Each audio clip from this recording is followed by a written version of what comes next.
Hello students, commerce जनता party में आपका स्वागत है।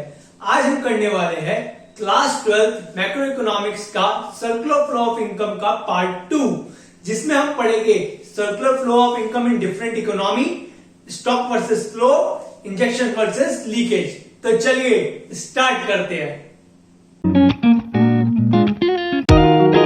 हमारा आज का पहला टॉपिक है circular flow in different economy. इसमें हम देखेंगे इनकम डिफरेंट इकोनॉमी में कैसे सर्कुलेट करती है। तो हमारी इसमें फर्स्ट इकोनॉमी है two sector economy. Two sector economy को हम सिंपल इकोनॉमी भी कहते हैं। तो इसमें हम देखेंगे सिंपल इकोनॉमी में हमारी इनकम कैसे सर्कुलेट करती है। इसको हम एक डायग्राम की हेल्प से समझेंगे। डेफिनेशन आपको इधर दिख रही होगी, आप इसको नोट डाउन कर लीजिएगा, समझिएगा। In two sector economy circular flow of income two sector economy कैसे वर्क करती है। इसको टू सेक्टर इकोनॉमी इसलिए कहा जाता है बिकॉज इसमें टू सेक्टर इन्वॉल्व होते हैं। कितने सेक्टर इन्वॉल्व होते हैं? Two. Number 1 household, number 2 firm. कितने सेक्टर इन्वॉल्व है? हाउस होल्ड और फर्म। अब समझिएगा, फॉर एग्जाम्पल हाउस होल्ड ने फर्म के लिए वर्क किया।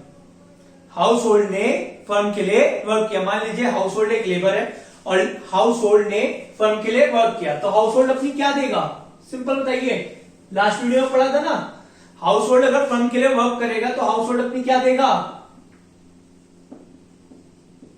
Factor services. हाउस होल्ड ने अपनी क्या दी फर्म को? Factor services. अब फर्म के लिए उसने वर्क किया है तो इसके मतलब फर्म को भी कुछ करना चाहिए, तो फर्म उसको क्या देगी? Factor payment. उसको फैक्टर पेमेंट देगी। हाउस होल्ड ने अपनी फर्म को सर्विसेज दी, इसके बदले में फर्म ने उसको क्या दी? Factor payment. फैक्टर पेमेंट क्या हो सकती है? रेंट भी हो सकता है, वेजेस भी हो सकता है, आपकी इंटरेस्ट भी हो सकता है, प्रॉफिट भी हो सकता है। बट यहाँ पे हाउस होल्ड लेबर है तो हम मान लेते हैं उसको मिली वेजेस। वेजेस उसके लिए क्या? फर्म के लिए क्या है? Factor payment. और हाउस होल्ड के लिए क्या है? इनकम। हाउस होल्ड के लिए क्या है? Factor payment, income. इनकम का इंसान क्या करता है? जल्दी बताओ। कंजप्शन एक्सपेंडिचर करता है। इनकम का कोई पर्सन क्या करेगा?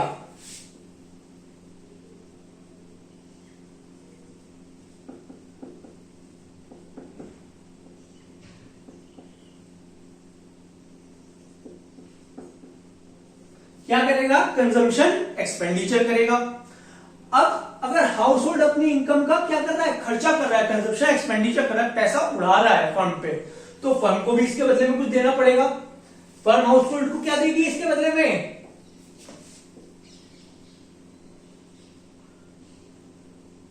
Goods and services. फर्म इसके बदले में हाउस होल्ड को क्या देगी? Goods and services. और ये फ्लो चलता रहेगा।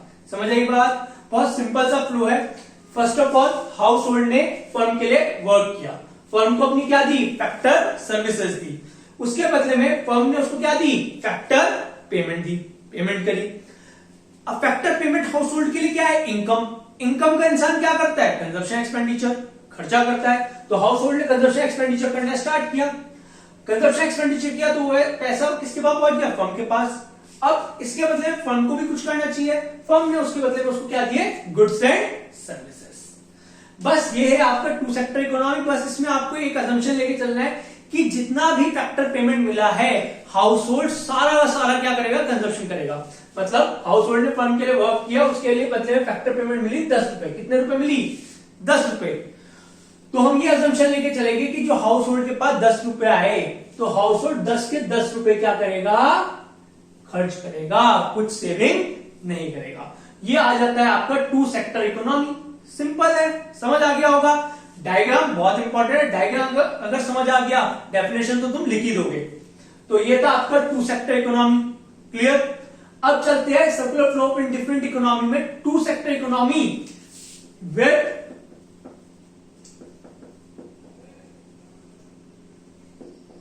Financial market. समझो, सेकंड है हमारा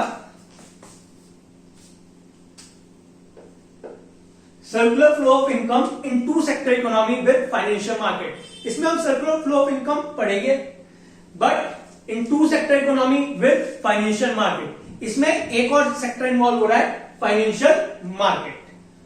ठीक है, सिंपल सा है, समझो। डायग्राम ये रहेगा, बस थोड़ा सा चेंजेस होगा। देखिए, in two sector economy with financial market, इसमें एक चीज आ गई, फाइनेंशियल मार्केट। फाइनेंशियल मार्केट क्या होता है? अगर अभी आप सिंपल वे में समझ लो, फाइनेंशियल मार्केट एक तरह का बैंक है। क्या है? बैंक, जो आपके पैसे को सेव करता है, इन्वेस्ट करता है। तो फाइनेंशियल मार्केट क्या हो गया? एक टाइप का बैंक हो गया। क्या है? बैंक। क्लियर? वो यहां पे आ गया financial market. Clear? Financial market इधर आ गया। अब समझो, हाउस होल्ड ने फर्म के लिए वर्क किया, तो हाउस होल्ड ने फर्म को क्या दी? अपनी फैक्टर सर्विसेज। इसके बदले में फर्म ने factor payment the house hold को 10 रुपीज। कितने रुपए दी? 10 रुपीज दी। अब हाउस होल्ड के पास इनकम कितनी हुई? कितनी की हुई? 10 रुपीज की हुई। हाउस होल्ड ने क्या करा? 2 रुपीज सेविंग करी। 2 रुपीज सेविंग करी। और कंजप्शन एक्सपेंडिचर कितना करेगा? जल्दी बताइए, कितना करेगा? 8 रुपीज का कंजप्शन एक्सपेंडिचर कर लिया। अब फर्म के पास कितने रुपए पहुंचे? 8 रुपीज पहुंचे। तो फर्म गुड्स एंड सर्विसेज पे कितने रुपए की देगी? सिर्फ 8 रुपीज की। तो इसको हम बोलते हैं two sector economy with financial market. इसमें टू सेक्टर इन्वॉल्व होते हैं, बट एक और चीज इन्वॉल्व होती है, फाइनेंशियल मार्केट। अब इस फ्लो को सही करने के लिए क्या करेगा फर्म? समझो बहुत ध्यान से। अब नेक्स्ट टाइम फर्म को फिर से गुड्स प्रोड्यूस करने होंगे, तो फर्म क्या करेगा? ये क्या है? एक तरह का बैंक है। बैंक से 2 रुपए लोन ले लेगा। 8 रुपए पहले क्या आएगा? 2 रुपए बैंक से लोन ले लिया। ठीक है, और बाद में रिटर्न भी करेगा, तो रिटर्न का भी बना देते हैं साइन। तो ये आपका पूरा हो जाता है। क्लियर? एक बार मैं फिर से समझा देता हूं। हाउस होल्ड ने फर्म के लिए वर्क किया, उसको क्या दी? अपनी फैक्टर सर्विसेज। इसके बदले में फर्म ने दी फैक्टर पेमेंट 10 रुपीज। 10 रुपीज में से 2 रुपीज हाउस होल्ड ने सेविंग कर ली। तो कंजप्शन कितने रुपए का करेगा? 8 रुपए का करेगा। फर्म के पास कितने रुपए पहुंचेंगे? 8 रुपीज पहुंचेंगे। और फर्म गुड्स एंड सर्विस कितने का देगी? 8 रुपीज के देगी। अब फर्म के साथ प्रॉब्लम आ गई, फ्लो बिगड़ गया। क्या बिगड़ गया? फ्लो बिगड़ गया। जो फ्लो 10 रुपए का चल रहा था, वो कितने का रह गया? 8 रुपए का रह गया। उस फ्लो को सही करने के लिए फर्म क्या करेगी? फाइनेंशियल मार्केट से 2 रुपए बोरोइंग करेगी। 2 रुपीज बोरो कर लेगी। जैसे फाइनेंशियल मार्केट ने 2 रुपीज यहां से बोरो कर लिया, और वापस फर्म के पास कितने रुपए आ गए? 10 रुपीज आ गए। और फिर से फर्म इसकी फैक्टर सर्विसेज देगी, फिर से फैक्टर पेमेंट देगी, और ये फ्लो चलता रहेगा। तो circular flow of income in different economy में सिर्फ 2 ही सेक्टर है, दो ही कॉन्सेप्ट है। पहला two sector economy. Two sector economy simple सा है। फिर हमने सेकंड पढ़ा two sector economy with financial market. इसमें बस फाइनेंशियल मार्केट और आ जाता है। अब हम पढ़ेंगे नेक्स्ट टॉपिक अपना, जो है स्टॉक एंड फ्लो। हमारा सेकंड टॉपिक है स्टॉक वर्सेस फ्लो। इसमें हम difference between stock and flow देखेंगे। उससे पहले हमें समझना पड़ेगा स्टॉक क्या होता है और फ्लो क्या होता है। तो चलिए देखते हैं। सबसे पहला, stock. It refers to the amount of unsold stock at a particular point of time. एक पर्टिकुलर पॉइंट ऑफ टाइम पे मेरे पास ऐसा कितना गुड्स है जो अनसोल्ड है, जो अब तक बिका नहीं है। समझो, फॉर एग्जाम्पल आज है 30 जून 2022 और मेरा फर्नीचर का बिजनेस है। किस चीज का बिजनेस है? फर्नीचर का बिजनेस है। और मैं 10 चेयर्स लेके आया। कितनी चेयर्स लेके आया? 10, जिसमें से मैंने 7 सोल्ड कर दी। कितनी सोल्ड कर दी? 7। तो बची कितनी? बताइए जल्दी। 3। तो वो क्या हो गया? Stock. It refers to the amount of unsold stock. कितना गुड्स एक अनसोल्ड है at a particular point of time. आज डेट क्या है? 30 जून 2022। मतलब एक पर्टिकुलर पॉइंट ऑफ टाइम पे मेरे पास कितना ऐसा स्टॉक है जो अब तक सोल्ड नहीं हुआ, उसको हम क्या बोलते हैं? स्टॉक। सिंपल है। अब आते हैं फ्लो पे। समझिए, it refers to the complete study of stock. Study करना, किस चीज की स्टडी करना? स्टॉक की स्टडी करना। कब? Over a period of time. एक पीरियड ऑफ टाइम मतलब 1 साल तक स्टॉक की क्या करना? स्टडी करना। समझो, मेरे साथ मैं आपसे क्वेश्चनिंग करूंगा, आप बताएंगे, और तेज आवाज में आनी चाहिए आवाज, कि मेरे घर तक आए आवाज। ओके, फॉर एग्जाम्पल 10 चेयर्स है मेरे पास, मेरा फर्नीचर का बिजनेस है, मैं 10 चेयर्स परचेज करके लेके आया, 7 सोल्ड कर दी, कितनी बची? जल्दी बताओ। 3, बहुत बढ़िया। फिर मैंने 2 और परचेज करी, कितनी हो गई? जल्दी बताइए। 5, ठीक है। उसमें से मैं 3 सोल्ड कर दी, कितनी बची? 2। फिर मैं 5 और परचेज करके लेके आया, कितनी बची? कितनी हो गई? 7, जिसमें 3 फिर से सोल्ड कर दी, कितनी बची? 4, ठीक है। फिर से मैंने 5 और परचेज करी, कितनी हो गई? 9। 1 सोल्ड कर दी, कितनी बची? 8।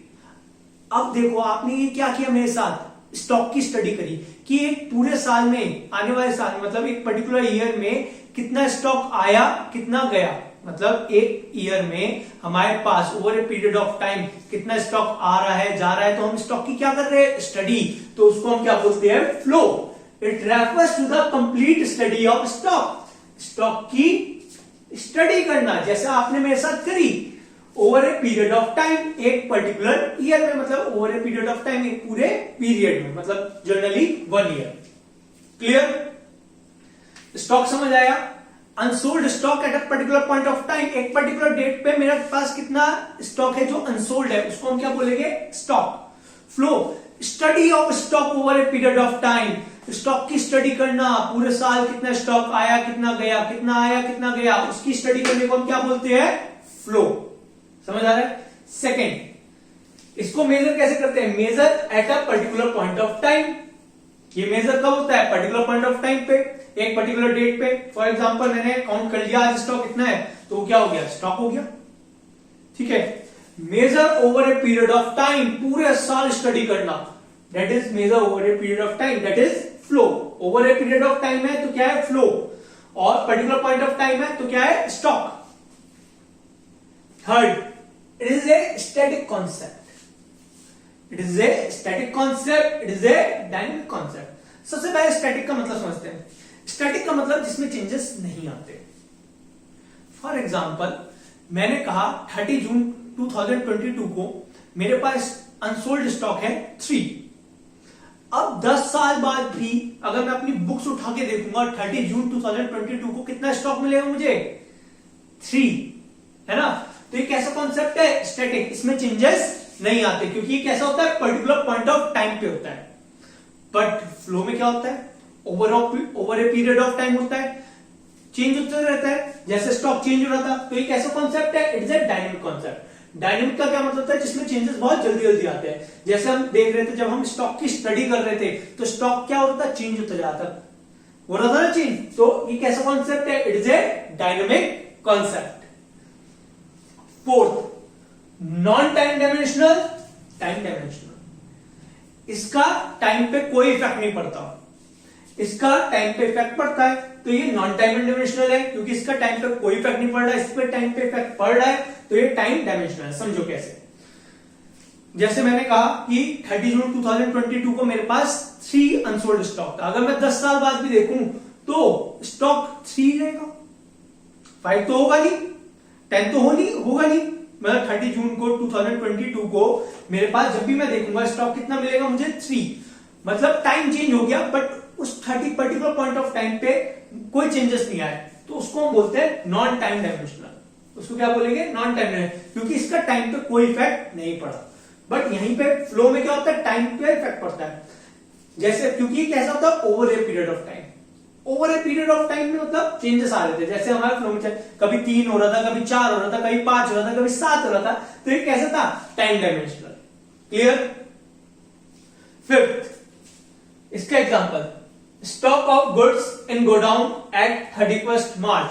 31st मार्च 2022 को मान लीजिए मेरे पास इतना स्टॉक है, दैट इज स्टॉक। और 31st मार्च 2022 को मेरे पास इतना गुड्स अनसोल्ड है, that is stock. Study of stock over the complete year, पूरे साल स्टॉक की स्टडी करना, कितना आया कितना गया, उसको हम क्या बोलेंगे? फ्लो। तो सिंपल सा था। स्टॉक एंड फ्लो का डिफरेंस बहुत इंपॉर्टेंट है, इसको अच्छे से याद करें। कभी कभी क्वेश्चन आ जाता है, जो चीज पर्टिकुलर पॉइंट ऑफ टाइम पे होती है तो उसको हम बोलते हैं स्टॉक कॉन्सेप्ट। समझो, कोई भी चीज अगर वो पर्टिकुलर पॉइंट ऑफ टाइम पे है तो उसको हम क्या बोलेंगे? Stock concept. और कोई भी चीज over a period of time पे है उसको हम बोलते हैं फ्लो कॉन्सेप्ट। तो होप सो आपको समझ आ गया होगा। तो चलते हैं अपने थर्ड टॉपिक की साइड, जो है हमारा इंजेक्शन वर्सेस लीकेज। हमारा आज का लास्ट टॉपिक है leakage versus injection. Leakage versus injection में हम इन दोनों का डिफरेंस देखेंगे, लेकिन इससे पहले हमें समझना पड़ेगा लीकेज क्या होता है और इंजेक्शन क्या होता है। सिंपल वर्ड्स में बोलूं, अगर हमारे फ्लो में से मनी विड्रॉन हो जाता है तो उसको हम बोलते हैं लीकेज। अगर हमारे फ्लो में से मनी विड्रॉन हो जाए तो उसको हम बोलते हैं लीकेज, और अगर न्यू मनी ऐड हो जाए हमारे फ्लो में तो उसको हम बोलते हैं इंजेक्शन। चलिए समझते हैं। इसको समझने के लिए मैं यूज करूंगा मनी फ्लो का डायग्राम। मनी फ्लो का डायग्राम आप सबको आता ही, नहीं आता तो एक बार देख लीजिए। फॉर एग्जाम्पल, हाउस होल्ड ने फर्म के लिए वर्क किया। अब इसके लिए फर्म हाउस होल्ड को क्या देगी? क्या देगी? फैक्टर पेमेंट देगी। क्या देगी? Factor payment. हाउस होल्ड ने फर्म के लिए वर्क किया, फर्म ने फैक्टर पेमेंट दी, मान लीजिए 10 रुपीज। कितने रुपीज दी? 10 रुपीज। अब हाउस होल्ड ने क्या किया, इसके पास है 10 रुपीज इनकम के, इसने 10 रुपीज में से 2 रुपीज जो है वो अपने घर के लॉकर में डाल दिए, सेविंग, एज अ सेविंग घर के लॉकर में डाल दिए। अब एक बात समझो, इसने बैंक में नहीं डाले, घर के लॉकर में डाल दिए 2 रुपए। तो बताओ हाउस होल्ड कितने का कंजप्शन करेगा?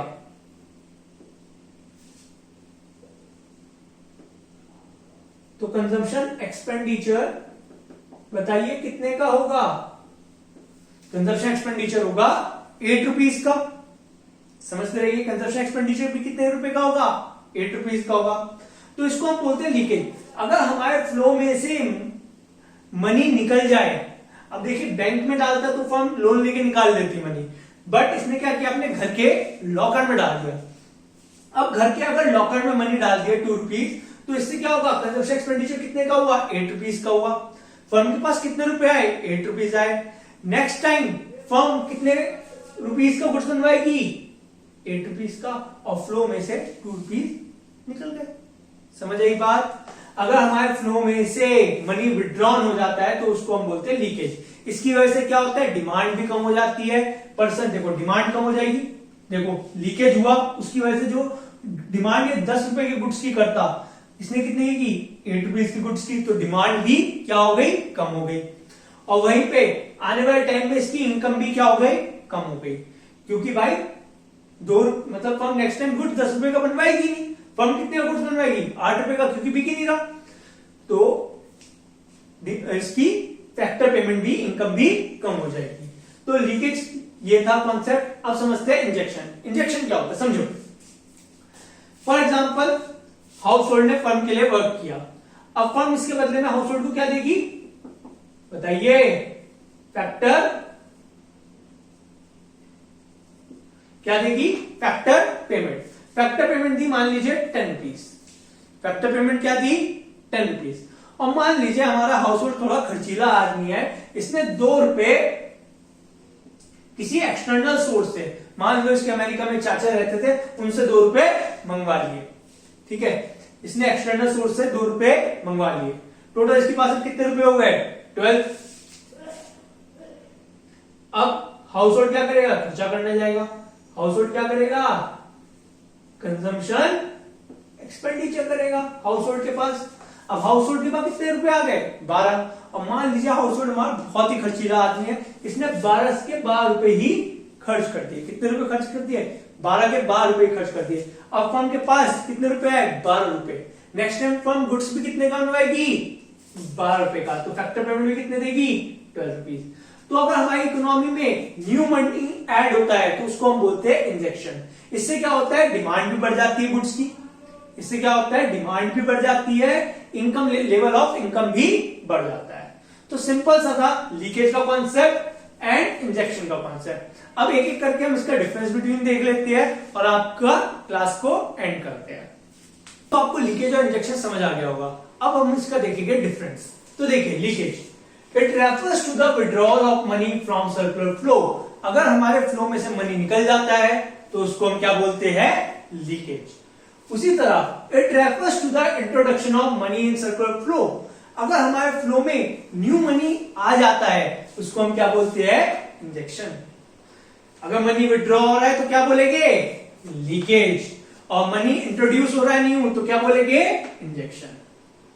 सेकेंड, व्हेन हाउसहोल्ड और firm saves a part of their income. मैंने बताया था जब हाउसहोल्ड अपनी इनकम का कुछ पोर्शन निकाल के घर के लॉकर में डाल दे, मतलब सेविंग कर ले, it leads to leakage in circular flow of income. तो हमारे फ्लो में क्या हो जाता है, लीकेज हो जाता है, क्योंकि फ्लो में से पैसा निकल गया। When household or firm borrows from some external source, अगर हाउसहोल्ड किसी सम एक्सटर्नल सोर्स से, बाहर से पैसा लिया है फ्लो के अंदर, सच एज फाइनेंशियल इंस्टीट्यूशन, वो कोई फाइनेंशियल इंस्टीट्यूशन भी हो सकता है, it add to their national income, it add to their income.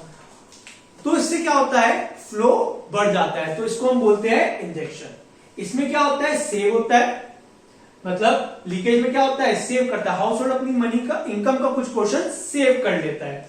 वहीं इंजेक्शन में हाउस होल्ड बाहर से कुछ पैसा बोरो कर लेता है, जो उसकी इनकम में कहीं ना कहीं ऐड हो जाता है, तो उसको हम बोलते हैं इंजेक्शन।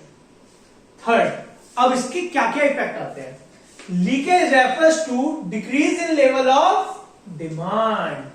लीकेज की वजह से क्या होता है, डिमांड कम हो जाती है। हमने देखा था ना, 10 रुपए फैक्टर पेमेंट मिली, 2 रुपए उसने क्या करे, लॉकर में डाल दिए घर के, तो डिमांड कितनी ही कर पाया था, सिर्फ 8 रुपीज की। 2 रुपए की डिमांड कम हुई, तो डिमांड क्या हो जाती है, कम हो जाती है। Which leads to lower level of output. Next time बताओ, फर्म 10 रुपए का गुड्स बनवाएगी, बताइए नेक्स्ट टाइम क्या फर्म 10 रुपीज का गुड्स बनाएगी, फर्म कितने का बनाएगी, 8 रुपए का ही गुड्स बनाएगी, क्योंकि फर्म के पास पैसा ही नहीं है। तो उसकी वजह से, लीकेज की वजह से हमारा फ्यूचर आउटपुट भी क्या हो जाता है, कम हो जाता है। फ्यूचर में हम कितना गुड्स प्रोड्यूस करेंगे, लोअर लेवल ऑफ आउटपुट, मतलब आउटपुट कम प्रोड्यूस करते हैं, किसकी वजह से, लीकेज की वजह से। इंजेक्शन समझे, injection refers to the additional to the level of demand. जैसी हमारी इकोनॉमी में क्या हुआ था, इंजेक्शन हुआ था, तो क्या हुआ था, डिमांड बढ़ गई थी, which leads to higher level of output in the economy. और नेक्स्ट टाइम फर्म ने कितने गुड्स बनवाया था, 12 का गुड्स बनवाया था, तो इसकी वजह से हमारी इकोनॉमी में डिमांड भी बढ़ जाती है और फ्यूचर में आउटपुट भी ज्यादा प्रोड्यूस होता है। Fourth, leakage reduces the flow of income. Leakage की वजह से इनकम कम हो जाती है, लीकेज की वजह से इनकम क्या हो जाती है, कम हो जाती है। वो हमने देखा, जैसे हमारी फ्लो में लीकेज हुआ तो नेक्स्ट टाइम फर्म ने कितने गुड्स बनवाए, सिर्फ 8 रुपीज के गुड्स बनवाए, तो फैक्टर पेमेंट भी कितने रुपए की देंगे, 8 रुपीज की देंगे, तो 2 रुपए उसकी क्या हुई, हाउस होल्ड की इनकम कम हो गई। तो लीकेज की वजह से हमारी इकोनॉमी में क्या होता है, इनकम का फ्लो कम हो जाता है। Leakage reduces the flow of income. 2 रुपए निकल जाते तो फैक्टर पेमेंट भी कितनी मिलती, 8 रुपए, गुड्स एंड कंजप्शन एक्सपेंडिचर भी कितना कर पाता, फिर 8 रुपए। तो reduces the flow of income. Leakage की वजह से हमारी इनकम का फ्लो कम हो जाता है। Injection increases the flow of income. अगर हमारी इकोनॉमी में इंजेक्शन आता है तो उसकी वजह से इनकम भी बढ़ जाती है, फ्लो ऑफ इनकम भी बढ़ जाता है। नेक्स्ट टाइम फर्म कितने का गुड्स बनवाएगी, 12 का, 12 का गुड्स बनवाएगी तो फैक्टर पेमेंट भी कितने देगी, 12 रुपीज देगी। 12 रुपीज जब फैक्टर पेमेंट देगी तो injection increases the flow of income. Injection की वजह से इनकम का फ्लो भी बढ़ जाता है। होप सो आपको समझ आ गया होगा लीकेज और इंजेक्शन, कोई प्रॉब्लम नहीं। हमने आज अपना सर्कुलर फ्लो ऑफ इनकम पूरी तरह से कंप्लीट कर लिया है। नेक्स्ट वीडियो में हम स्टार्ट करेंगे अपना नेशनल इनकम, ठीक है। तो अगर आपको मेरी वीडियो अच्छी लगी हो, मेरा पढ़ाया हुआ अच्छा लगा हो, समझ आया हो, तो प्लीज वीडियो को लाइक कर दो, चैनल को सब्सक्राइब कर दो। और अगर कोई भी अकाउंट्स, बिजनेस, इकोनॉमिक्स में प्रॉब्लम है तो आप मेरी इंस्टाग्राम आईडी पर डीएम कर सकते हो, मैं आपको इसका सोल्यूशन जरूर दूंगा। तब तक के लिए चलते हैं।